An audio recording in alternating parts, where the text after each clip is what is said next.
Hello everyone, welcome to Achievers Crack Seated series. So here I am with my new video. My name is Megha Jaiswal. और अगर आपको ये video पसंद आए तो like जरूर कीजिएगा, और अगर आप इस चैनल पे नए हैं और इस चैनल पर बनने वाले वीडियोस आपको पसंद आ रहे हैं तो please subscribe to this channel और बेल आइकन को भी टैप कर दीजिएगा, जिससे मेरे सभी आने वाले नए वीडियोस के नोटिफिकेशंस आपको टाइम टू टाइम मिल सके। हेलो एवरीवन, सो आज का हमारा टॉपिक है पर्सनालिटी थ्योरीज में हम देखेंगे psychodynamic theory of Sigmund Freud. मनोविश्लेषणात्मक सिद्धांत है ये। सिगमंड फ्राइड की बहुत इंपॉर्टेंट थ्योरी है। जितने भी सीटेट एग्जाम, टीटी और टीचिंग से रिलेटेड केवीएस, एनवीएस जो भी एग्जाम्स होते हैं उसमें आपकी ये थ्योरी पूछी जाती है। टर्म्स आपको यहाँ बहुत सारे जानने को मिलेंगे। तो सिगमंड फ्राइड की थ्योरी मैं वैसे डिटेल में डिस्कस कर रही हूँ, पर मेन फोकस मेरा यही रहेगा कि सीटेट के एग्जाम्स में जो टर्म से रिलेटेड आते हैं क्वेश्चंस, उनको जरूर आप समझें। तो स्टार्ट करते हैं हम ये। So Freud, while explaining the structure of human psyche of mind, divided in two different parts. तो ह्यूमन साइके यानी कि आप इसे माइंड कह लीजिए, मस्तिष्क कह लीजिए, मन कह लीजिए। फ्राइड ने जो है इस ह्यूमन साइके को मतलब दो तरह से उसने इसका डिवीजन किया है। First by arranging it into 3 layers. ठीक है, 3 लेयर्स उसने बताई, conscious, subconscious and unconscious. Conscious हो गया आपका चेतन, सबकॉन्शियस हो गया अवचेतन, और अनकॉन्शियस हो गया आपका अचेतन मन। और इससे पहले मैंने schools of thoughts of psychology करके एक वीडियो अपलोड करी थी। आपने अगर वो वीडियो नहीं देखी है तो एक बार उसको देख लीजिएगा। उसमें भी मैंने शॉर्ट में एक बार जब एक्सप्लेन किया है तो उसमें काफी सारा आपको अच्छा साइकोलॉजी का देखने को मिल जाएगा, किस किस तरीके से वहां पर डिफरेंट स्कूल्स आए हैं, जैसे कि स्ट्रक्चरलिज्म, फंक्शनलिज्म, बिहेवियरिज्म। वहां पर मैंने सबके बारे में एक्सप्लेन किया हुआ है। तो उसमें भी मैंने ये एक्सप्लेन किया था कि फ्राइड से पहले जितने भी स्ट्रक्चरलिज्म या फंक्शनलिज्म वाले स्कूल्स आए, उन्होंने वहां कॉन्शियस माइंड की बात करी थी। ठीक है, चेतन मन की बात हो रही थी वहां पर। तो ये जो अनकॉन्शियस माइंड का जो कॉन्सेप्ट है, ये सिगमंड फ्राइड ने ही इंट्रोड्यूस किया। तो अचेतन मन की बात करी कि ये भी बहुत इंपॉर्टेंट रोल प्ले करता है हमारे ह्यूमन साइके में। तो 3 लेयर्स पहली क्या हो गई, conscious, subconscious, unconscious. Then second by postulating 3 other components. इस और कंपोनेंट्स बताए उन्होंने, माइंड के कंपोनेंट्स क्या बताए, इद, ईगो एंड सुपर ईगो। देखिए यहाँ भी हम देख रहे हैं, आपको कितने टर्म्स यहाँ पे जानने को मिल रहे होंगे, और इसकी पूरी थ्योरी में आपको और भी टर्म्स अभी देखने को मिलेंगे। तो इन सबको हम यहाँ समझने की कोशिश करेंगे। Concept of conscious, subconscious and unconscious mind. तो इसमें एक बहुत ही अच्छा एग्जाम्पल उन्होंने लिया था कि अगर हम माइंड को कंपेयर करें किसी ओशन, पॉन्ड या एक रिवर के साथ, तो हम किस तरीके से कॉन्शियस, सबकॉन्शियस और अनकॉन्शियस को समझ सकते हैं, ये देखते हैं। सी इस डायग्राम में आप देख रहे होंगे, माइंड को उन्होंने ओशन या रिवर या पॉन्ड के साथ आप कंसीडर करो, और उस ओशन में हम इस तरीके से एक आइसबर्ग की तरह अगर हम ह्यूमन माइंड को अगर समझें, तो इसकी जो ऊपर की सतह है, ये सरफेस जो है, इसको उन्होंने कहा कॉन्शियस माइंड। ये है हमारा चेतन मन। ये अवेयर रहता है, हम आसपास अपने जो चीजें देख रहे हैं, हमारे माइंड में जो इमेजेस हैं, जो आइडियाज आ रहे हैं, जो थॉट्स आ रहे हैं, ठीक है, जितने भी विचार आ रहे हैं, ये सब हमारे चेतन मन से आ रहे हैं। हमें पता है हम क्या सोच रहे हैं, हम क्या देख रहे हैं। तो ये जो है, ये सरफेस मान लीजिए आप इसे आइसबर्ग का। इसके बाद जो इसके नीचे का पोर्शन आ जाएगा, वो है हमारा सबकॉन्शियस माइंड। ठीक है, सबकॉन्शियस माइंड में हमारी वो चीजें होती हैं जो उस समय याद नहीं है, लेकिन अगर हम उसको थोड़ा सा भी दिमाग पे ध्यान दें या जोर लगाएं तो तुरंत हम उसे वापस सतह पे ला सकते हैं। जैसे आप मार्केट में खड़े हैं, कोई इंसान आपको अप्रोच कर रहा है, पहले आपको लगता है कि ये शक्ल जानी पहचानी है, थोड़ा सा आप दिमाग पे जोर देंगे तो आपको याद आ जाएगा कि अरे इससे मैं यहां मिला था, ये तो ये पर्सन है। आपने उसको याद कर लिया, आपके सबकॉन्शियस माइंड में वो था, आप जानते थे वो पर्सन कौन है, और इसके बाद आपने उसे रिकॉग्नाइज कर लिया। तुरंत आप वो उस याद को या उसकी इमेज को, उसके फेस को आप रिकॉग्नाइज कर गए और उसे आप सतह पर ले आए। तो ये आपके कहाँ प्रेजेंट था, सबकॉन्शियस माइंड में प्रेजेंट था। और जो लास्ट होता है वो हमारा है, जो नीचे का देखिए जो मेजर पोर्शन है, ठीक है, ये जो मेजर पोर्शन है, ये है हमारा अनकॉन्शियस माइंड, जिसकी बात करी किसने, सिगमंड फ्राइड ने। अनकॉन्शियस माइंड या अचेतन मन, इसमें हमारी ऐसे इंस्टिंक्टिव बिहेवियर वाली चीजें होती हैं। यहाँ हमारी ऐसी बहुत सी दबी हुई इच्छाएं, हमारी भावनाएं, फीलिंग्स, डिजायर्स, थॉट्स, आइडियाज इस टाइप के हैं जिनको हम खुद भी नहीं जानते हैं। ठीक है, ये अचेतन मन में है, हम खुद भी नहीं जानते, लेकिन ये कभी ना कभी कब शो होती है, हमारे बिहेवियर में शो हो जाती है। अननोइंगली हमारे बिहेवियर में ये झलक जाएंगी। हमें भी नहीं पता कि हमारे अंदर ये इच्छाएं भी दबी हुई थी, लेकिन ये हमारे बिहेवियर में दिखती हैं, हमारे सपनों में दिखती हैं। ड्रीम्स में कभी कभी हम ऐसी चीजें कर रहे होते हैं ना, हमें नहीं पता होता कि हमारे मन में कहां से आई, लेकिन हम वो चीजें करते हुए दिखाई देते। तो ड्रीम्स में, हमारे बिहेवियर में, इंस्टिंक्टिव बिहेवियर अनजाने में हो रहा है, हमें नहीं पता कि ये कहां से आया, लेकिन ये एक्चुअली हमारे अनकॉन्शियस माइंड में प्रेजेंट है। तो इसको बहुत ज्यादा वेटेज दिया सिगमंड फ्राइड ने कि अनकॉन्शियस माइंड जो है बहुत हद तक हमारी पर्सनालिटी को कंट्रोल करता है। हमारी पर्सनालिटी में बहुत सारी चीजें जो होती हैं, जो झलकती हैं, वो सब हमारे अनकॉन्शियस माइंड से आ रही हैं। ये सोचना था सिगमंड फ्राइड का, तो इसीलिए उन्होंने अनकॉन्शियस माइंड या अचेतन मन को बहुत ज्यादा इंपॉर्टेंस दी है।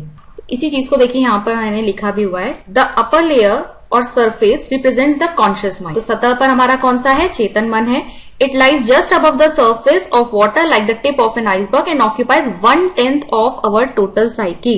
तो हमारे मस्तिष्क का जो 1/10वां हिस्सा है, 1/10 जो पार्ट है, वो किसने? कॉन्शियस माइंड ने ऑक्यूपाई कर रखा है। The main bed represents the subconscious. जो मेन बेड है, इसके नीचे का जो पोर्शन है, ठीक है, सतह पर तो हमारा कॉन्शियस था, जो इसके नीचे का पोर्शन आ जाएगा वो है subconscious. It stores all types of information which can be easily brought to the level of consciousness at a moment's notice whenever required. जरा सा अगर हम दिमाग पे जोर दें तो हम उसे वापस से अपनी सतह पर या कॉन्शियस माइंड में ला सकते हैं। ऐसी चीजें हमारे सबकॉन्शियस माइंड में प्रेजेंट है। Then the bottom forms the unconscious, अचेतन मन, ठीक है, जो नीचे का पोर्शन जितना भी है आपका ये सब अचेतन मन को दिखा रहा है। It is the most important part of our mind. It is usually inaccessible to the conscious mind. It contains all the repressed wishes, desires, feelings, drives, motives, many of which relate to sex and aggression. So देखिए यहाँ Sigmund Freud ने जो है कहा था कि unconscious mind में जो है बहुत सारी ऐसी दबी हुई इच्छाएं हैं, ऐसी भावनाएं हैं, इस तरह के मोटिव्स हैं वहां पर जो एक्चुअली किससे ड्राइव हो रहे हैं? जो सेक्स या एग्रेशन से ड्राइव हो रहे हैं। इसको भी आगे हम देखेंगे कि इसी वजह से जो है सिगमंड फ्राइड की जो थ्योरी है बहुत क्रिटिसाइज भी की जाती है। नेक्स्ट हम देखते हैं ईगो, सुपर ईगो और इद। इद क्या है, ईगो क्या है, सुपर ईगो क्या है? देखो इद जो है ये हमारे मन के अनकॉन्शियस पार्ट में प्रेजेंट है। इद जो है ये प्लेजर प्रिंसिपल पे काम करता है, मतलब इसको सिर्फ अपना सेटिस्फेक्शन देखना है। ये नहीं सोचेगा कि मेरे सेटिस्फेक्शन के लिए जो चीज मैं करने जा रहा हूं उससे किसी को तकलीफ भी हो सकती है, किसी को परेशानी भी हो सकती है। नहीं, इद सिर्फ अपने बारे में सोचता है, ये सेल्फिश है, ठीक है।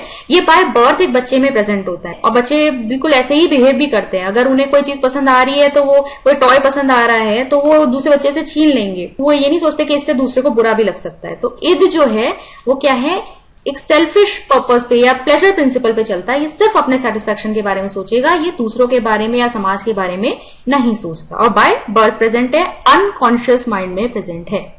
सुपर ईगो की अगर हम बात करें तो ये बहुत ही ज्यादा आइडियलिस्टिक है, आदर्शवादी है।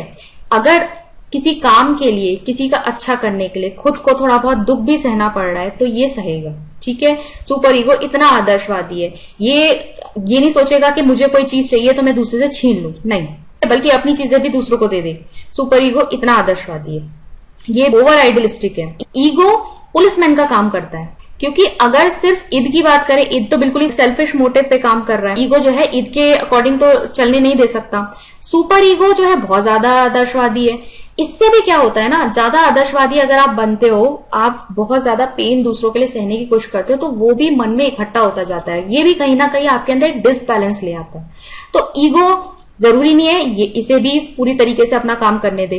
तो ईगो क्या करेगा, इन दोनों के बीच का एक रास्ता निकालता है। वो इसे भी शांत रखने की कोशिश करेगा और सुपर ईगो को भी शांत रखने की कोशिश करेगा और एक बीच का रास्ता निकालेगा। तो ईगो होना बहुत जरूरी है। ईगो बैलेंस करता है ईद की सेल्फिश मोटिव्स को और सुपर ईगो के ओवर आइडियलिस्टिक बिहेवियर को। ईद को अगर आप देखोगे तो ये तीनों को टच कर रहा है, ठीक है, कॉन्शियस को भी, सबकॉन्शियस को भी और अनकॉन्शियस को भी, और इसे तीनों के में प्रेजेंट होना भी जरूरी है ताकि ये सारी जो हमारी साइकी या हमारे मन के जो एनर्जी है उसको बैलेंस कर। नाउ सी ईद में देखो, it operates according to pleasure principal.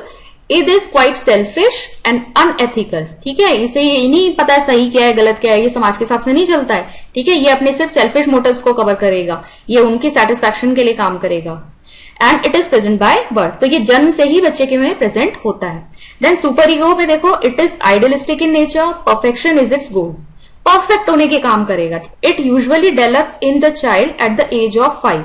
तो 5 साल का बच्चा जब हो जाता है उसके बाद उसके अंदर सुपर ईगो डेवलप होना शुरू होता है। तब वो क्या करेगा, उसका कंसाइंस जागता है, ठीक है, सही क्या है गलत क्या है, उसमें वो जजमेंट करना शुरू कर देता है। तो that is superego. And ego क्या है, it develops out of the id से इसका डेवलपमेंट हुआ है, और ये it acts as an intermediary between 3 sets of forces. तो ये बीच का रास्ता निकालने की कोशिश करता है कि तीनों फोर्सेस के बीच में ईद की जो डिमांड्स हैं जो अनएथिकल हैं, सुपर ईगो की एथिकल डिमांड्स है, और जो हमारा एक्सटर्नल वर्ल्ड जो समाज की जो सच्चाई है, इन तीनों के समझते हुए ईगो जो है एक बैलेंस मैप तैयार करता है, एक बैलेंस रास्ता ढूंढता है कि भाई क्या किया जा सकता है किसी पर्टिकुलर सिचुएशन में। It is extended to all the 3 layers of the mind for exercising its balance role. ये मैंने अभी आपको डायग्राम समझाते वक्त भी बताया कि ईगो जो है तीनों लेयर्स में एक्सटेंडेड होता है, यानी कि कॉन्शियस, सबकॉन्शियस, अनकॉन्शियस। नेक्स्ट देखिए एक और चीज पे हम आते हैं जो सिगमंड फ्राइड ने दी है अपनी थ्योरी में, वो है लाइफ इंस्टिंक्ट और डेथ इंस्टिंक्ट। तो इन दोनों की बात करते हैं। Fried postulated 2 main instinct as the source of all the psyche energy available in man। तो जितनी भी हमारे मानसिक जो हमारे अंदर एक ऊर्जा प्रेजेंट है उसको हम किस तरीके से 2 चीजों में डिफाइन कर सकते हैं, एक तो लाइफ इंस्टिंक्ट में और एक डेथ इंस्टिंक्ट में। तो लाइफ इंस्टिंक्ट को उसने नाम दिया था एरोस और डेथ इंस्टिंक्ट को नाम दिया था थैनेटोस। ठीक है, तो ये सारे देखिए टर्म्स फिर से बहुत इंपॉर्टेंट टर्म्स आ रहे हैं, इन सबको अच्छे से समझते हुए चलना है। The goal of life instinct is survival and the propagation of species। तो लाइफ इंस्टिंक्ट जो है एक्चुअली हमको सर्वाइव करने में हेल्प करता है, ये बताता है कि हमें किस तरीके से जीवन में आगे बढ़ना है। Libido is the driving force of life instinct. तो इसका ड्राइविंग फोर्स क्या है, लिबिडो। लिबिडो को अभी देखो और डिटेल में देखेंगे, इसकी भी बात करेंगे। तो अभी आप सिर्फ यहाँ पे ये समझ लीजिए कि जो लिबिडो है ये इसी के थ्रू जो है हमारी लाइफ इंस्टिंक्ट्स आगे बढ़ रही हैं। ये लाइफ इंस्टिंक्ट जो है सर्वाइवल पे डिपेंड कर रहा है, और लिबिडो जो है हर जगह हमारे सर्वाइवल में हेल्प करता है। तो इसीलिए लाइफ इंस्टिंक्ट का ड्राइविंग फोर्स जो है वो हो गया libido. Then death instinct, it relates to impulse for destruction. It shows up through acts of aggression, cruelty and suicide. तो देखो थैनेटोस या डेथ इंस्टिंक्ट जो है ये डिस्ट्रक्शन करना चाहती है, ठीक। तो जहां लाइफ इंस्टिंक्ट जो है सर्वाइवल पे ध्यान दे रही है, वहां डेथ इंस्टिंक्ट जो है वो डिस्ट्रक्शन पे ध्यान दे रही है। तो it shows up through acts of aggression, cruelty and suicide. ये सुसाइड डेथ इंस्टिंक्ट बहुत ज्यादा अपने हाई फेज में पहुंच जाती है तब की बात है, लेकिन नॉर्मली जो है नहीं तो एग्रेशन दिखाई देता है, क्रुएलिटी दिखाई देती है, लोगों में करुणा नहीं होती, दूसरों के साथ बुरा व्यवहार करते हैं। अब ये कब आती है डेथ इंस्टिंक्ट पिक्चर में, जब लाइफ इंस्टिंक्ट अपना काम ना कर रही हो। लाइफ इंस्टिंक्ट देखो सर्वाइवल में हमें क्या करना होता है, हमें अपनी बेसिक नीड्स को पूरा करना होता है। अगर हमारी बेसिक नीड्स पूरी नहीं हो रही हैं तो क्या होगा, इंसान लगातार क्या होता है, परेशान होता चला जाता है, और इस केस में डेथ इंस्टिंक्ट अपना काम करना शुरू कर देती है। जब हमारी बेसिक नीड्स ही पूरी नहीं होंगी, जब हम जो चाहते हैं लाइफ में वो हम उसे अचीव नहीं कर पाएंगे, तो धीरे धीरे एक हताशा आ जाती है, निराशा आ जाती है, और फिर डेथ इंस्टिंक्ट अपना काम शुरू कर देती है। All conflicts in one way और the other represent clashes of the authority and roles of one's id, ego and super ego।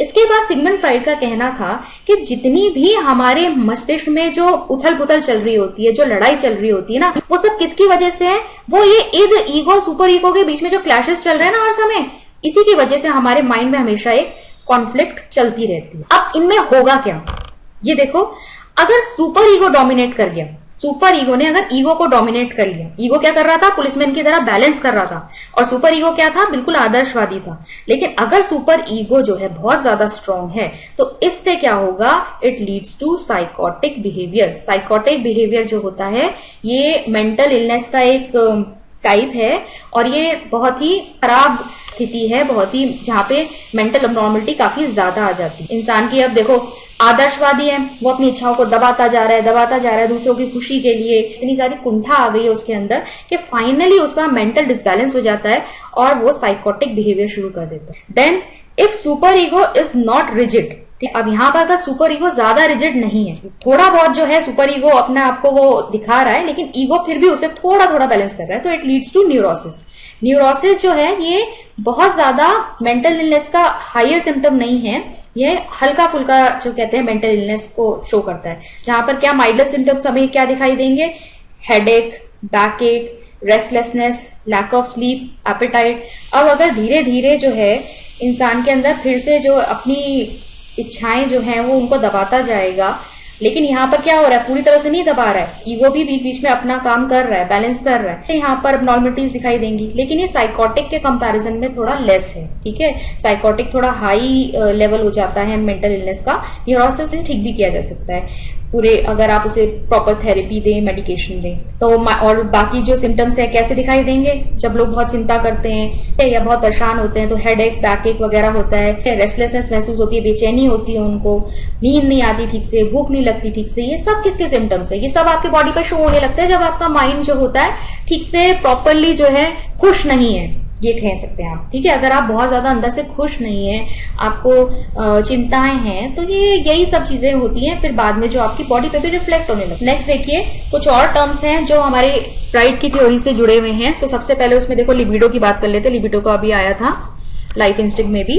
It is a life maintaining energy which aims at seeking pleasure through sex gratification. तो ये एक life maintaining energy है, मतलब survival के लिए जो help कर रही है। और इसका एम क्या है, ये इसे सिर्फ प्लेजर चाहिए। अब यहाँ सेक्स ग्रेटिफिकेशन की जो बात हुई है ना, इसीलिए यहाँ फ्राइड की थ्योरी जो है वो क्रिटिसाइज की जाती है। लेकिन एक्चुअली यहाँ प्लेजर, हम हर चीज, हर तरह के प्लेजर की बात कर रहे हैं। सिर्फ सेक्स ग्रेटिफिकेशन में वो तो उसने दे दिया था कि हर तरह की जो अर्जेस होती हैं एक इंसान के अंदर वो सब सेक्सुअल होती है नेचर में। But actually he was talking about all the type of satisfaction or pleasure which we get from different type of things. It determines one's personality. Blocking up or repression of libido or sexual urge, according to Freud, does not end only in a free-floating anxiety but also give birth to severe conflicts leading to mental illness and abnormal behavior. तो fried का कहना था कि libido जो है एक ऐसी energy है जिसको प्लेजर चाहिए।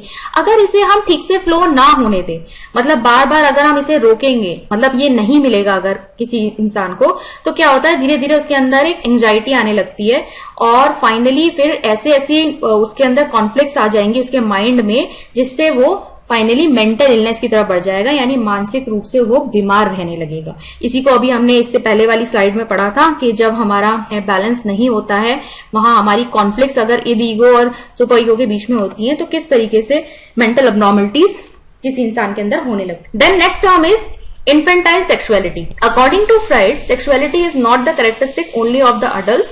Children from very beginning have sexual desires also. This he termed as infantile sexuality.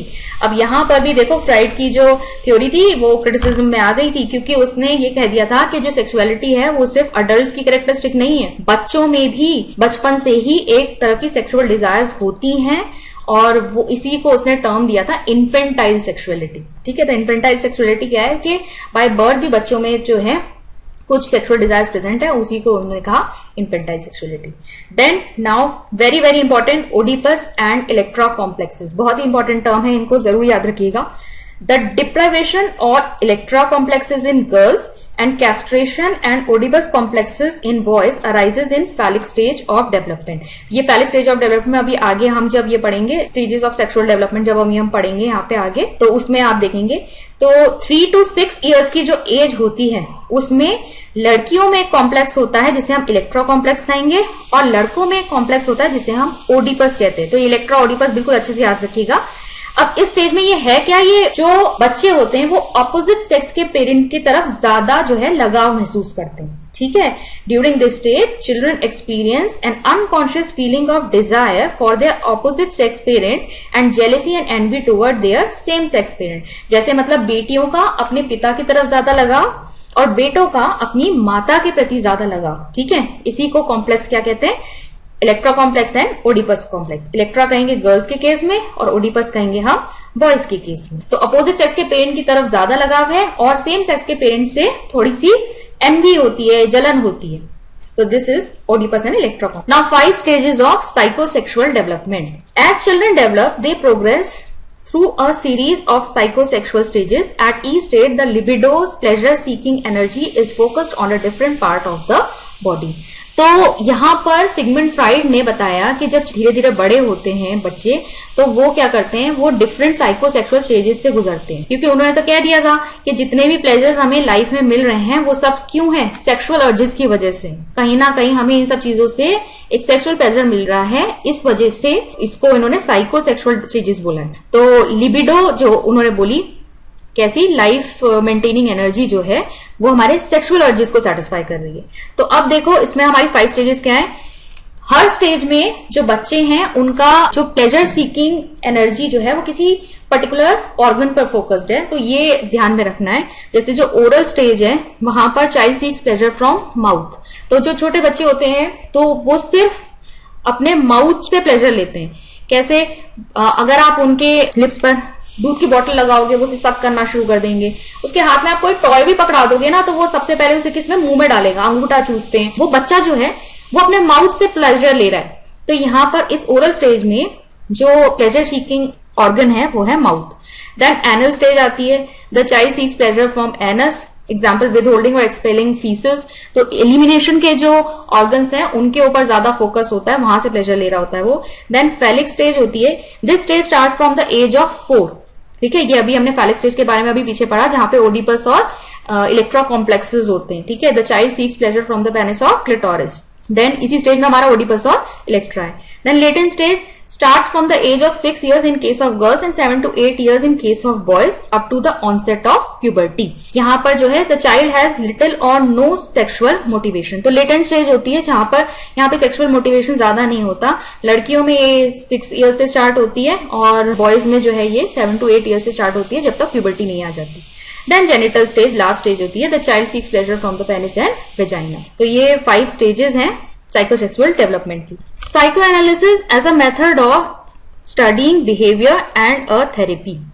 तो साइको एनालिसिस या मनोविश्लेषणवाद जो है इसकी बहुत ज्यादा हेल्प मिली इंसान के बिहेवियर को समझने में। तो साइको एनालिसिस जो है एक मेथड बन गया, किस तरीके से हम किसी पर्सन के पर्सनालिटी को समझ सकते हैं, उसके बिहेवियर को समझ सकते हैं। प्लस ये एक थेरेपी का भी काम करता है, जहां हम इंसान के मन की बातों को बाहर निकालकर उसके मेंटल इलनेस को दूर करने में हम हेल्प कर सकते हैं। सिगमंड फ्राइड ने जो है हिप्नोसिस पे काम किया था और साइको एनालिसिस को एज अ थेरेपी भी सजेस्ट किया था। एज अ थेरेपी या method of studying of behaviour उन्होंने यूज किया।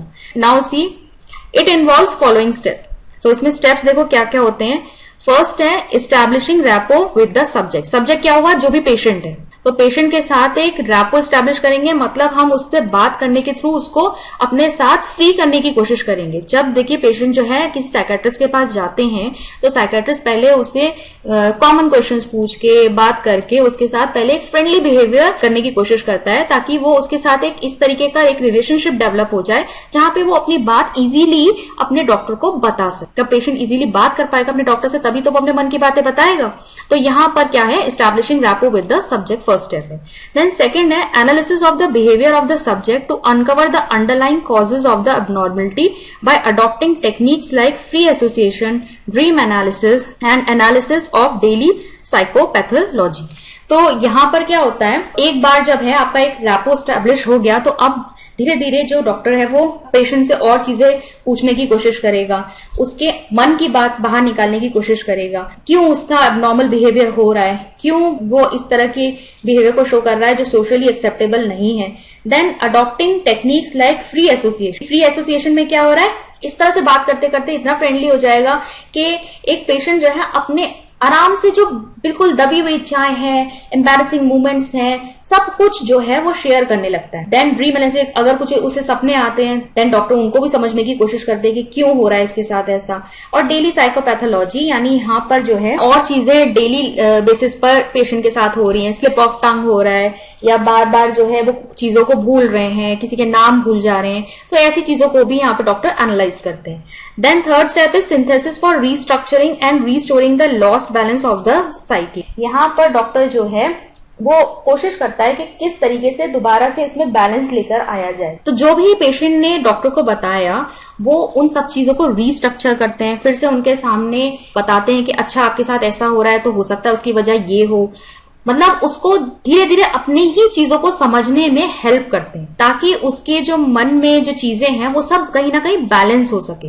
अपने आप को समझने में वो हेल्प करते हैं। Then breaking the rapport in order to enable the patient to face the realities of life without the support of the analyst. इसके बाद ये जो रैपो उन्होंने स्टार्टिंग में स्टैब्लिश किया था, इसको ब्रेक करना होता है जिससे कि पेशेंट जो है रियल वर्ल्ड में आ सके। अभी तक तो वो इजीली अपनी बातों को बताता जा रहा था डॉक्टर को, ठीक है, उसने क्योंकि पेशेंट के साथ ही अपना एक ऐसा फ्रेंडली रिलेशनशिप बना लिया था डॉक्टर के साथ। लेकिन अब क्या है, अब इस रैपो को ब्रेक करना होता है जहां पर पेशेंट जो है अब रियल वर्ल्ड में अपने एनालिस्ट के सपोर्ट के बिना वो आगे बढ़ सके और रियल वर्ल्ड के चैलेंजेस को फेस कर सके। Now let's see the criticism of Freud system of psycho analysis.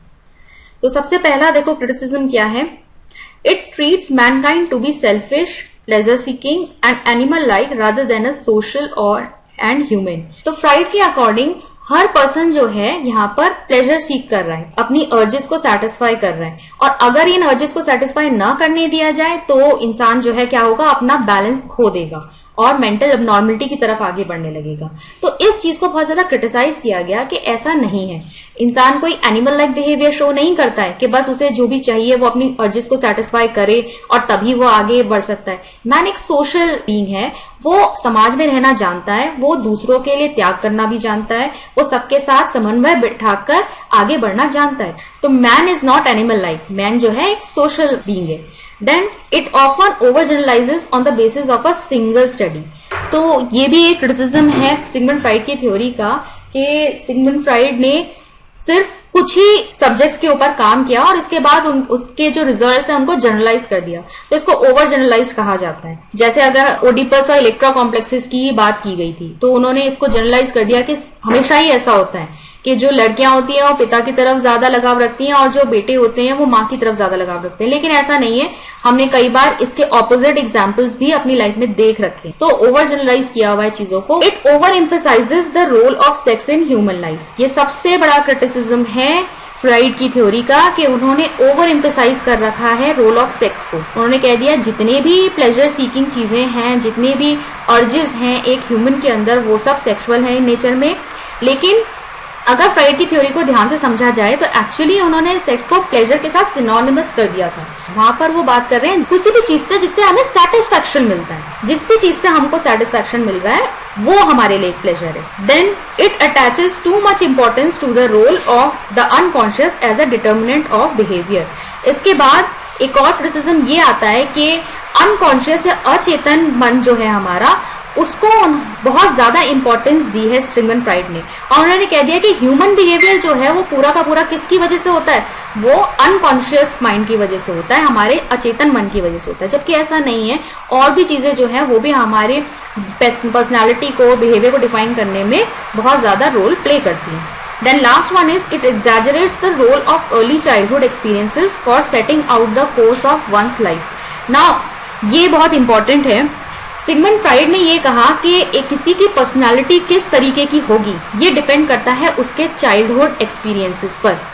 जैसा भी बाल्यकाल में एक्सपीरियंसेस एक बच्चे को मिले हैं कि उसे अपनी अर्जेस को, अपने इच्छाओं को पूरा करने का मौका मिला है या नहीं मिला है, उसकी लिबिडो अच्छे से फ्लो हो रही है नहीं हो रही है, बस यही सब चीजें जो हैं ये डिफाइन करती है किसी पर्सन की पर्सनालिटी को। Now let us see the contribution to education. तो सिगमंड फ्राइड की थ्योरी का क्या कंट्रीब्यूशन एजुकेशन में? It has given a good method for the study of behaviour. यह साइको एनालिसिस जो है बहुत ही अच्छा तरीका है जिससे हम ह्यूमन बिहेवियर को समझ सकते हैं।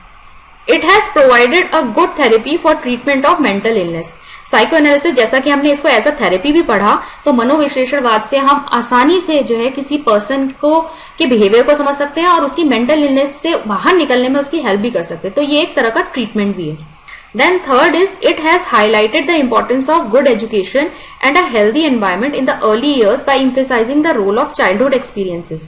क्योंकि यहाँ पे सिगमंड फ्राइड ने इस थ्योरी में चाइल्डहुड एक्सपीरियंस पे बहुत ज्यादा फोकस किया है और उन्होंने तो यही कहा है कि जो इंसान की पर्सनैलिटी है वो डिपेंड ही किस पे करती है, जैसे चाइल्डहुड एक्सपीरियंसेस बच्चे को मिले होंगे, ठीक है, उसके अपने चाइल्डहुड में जैसे भी एक्सपीरियंस उसने फेस किए हैं उसी पर डिपेंड करती है उसकी पर्सनैलिटी। तो इससे हमारी रिस्पॉन्सिबिलिटी बहुत ज्यादा बढ़ जाती है बच्चों की तरफ कि हम बच्चों को एक अच्छी एजुकेशन दे, एक अच्छा एनवायरमेंट दे, जिससे कि वो बड़े होकर एक डेवलप्ड पर्सनैलिटी वाले क्रिएट हो। अगर हम उनको प्रॉपर एनवायरमेंट और प्रॉपर एजुकेशन नहीं दे पाएंगे तो उनकी पर्सनैलिटी भी प्रॉपरली डेवलप नहीं हो पाएगी।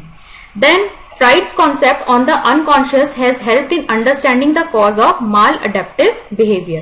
तो फ्राइड ने जो अचेतन मन का कॉन्सेप्ट दिया है उससे बहुत ज्यादा मदद मिली है कि हम लोगों के माल अडेप्टिव बिहेवियर को समझ सकते हैं। ठीक है, किसी का जो नॉर्मल बिहेवियर हो रहा है उसको हम कैसे समझ सकते हैं? हमें पता है कि इसका जो कारण है वो कहीं ना कहीं उनके अनकॉन्शियस माइंड में छुपा हुआ होगा। तो क्या किया जाता है, ये जो हमने थेरेपी के बारे में ऊपर पढ़ा है, ये थेरेपी में यही किया जाता है कि अचेतन मन की जो इच्छाएं होती हैं, जो छुपी हुई दबी हुई ऐसी चीजें हैं जो मन से बाहर नहीं आ रही है और बाद में उसी ने क्या किया है, उस पर्सन के बिहेवियर को क्या कर दिया है, खराब कर दिया है।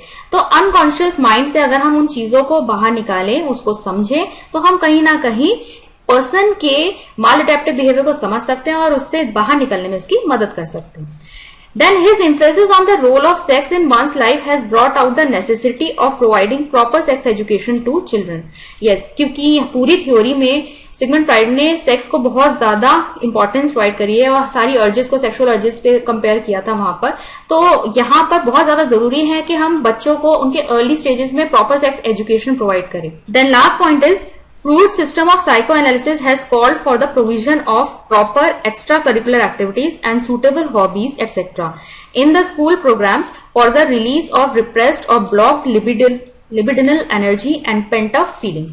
तो फ्रूड के सिस्टम में जो साइकोएनालिसिस में बात की गई है कि हमारी जितने भी जो फीलिंग्स और रिप्रेस दबी हुई इच्छाएं, फीलिंग्स, विशेस होती हैं, वो सब कहाँ होती हैं, हमारे अनकॉन्शियस माइंड में होती है। तो बच्चों को हमेशा स्कूल वगैरह में इस तरह की एक्टिविटीज करानी चाहिए, ऐसी हॉबीज उनके अंदर डेवलप करवानी चाहिए जिससे कि उनके अंदर की ये जो एनर्जी है, ठीक है, ये लिबिडिनल एनर्जी है, जो छुपी हुई दबी हुई इच्छाएं जहां पे वो बाहर निकल के नहीं आ पा रही, वो वहां पर अच्छे से एक्सप्रेस हो। ठीक है, बच्चा जो है बाद में एबनॉर्मल बिहेवियर शो करेगा अगर उसके अंदर ये लिबिडिनल एनर्जी जो है ठीक से फ्लो नहीं हो पाई। तो इस लिबिडो के सही फ्लो के लिए हमें उनके लिए प्रॉपर एक्टिविटीज बनानी चाहिए जिसमें वो अपनी इच्छा से आगे काम कर सके। उनकी हॉबीज को भी हमें प्रोत्साहन देना चाहिए। ऐसे स्कूल प्रोग्राम्स हमें डेवलप करने चाहिए जिससे हम उनके अंदर की जितनी भी पेंट अप फीलिंग्स हैं और उनके अंदर जो भी इच्छाएं हैं उनको हम बाहर निकाल सकें। So this was psycho analysis theory of fried.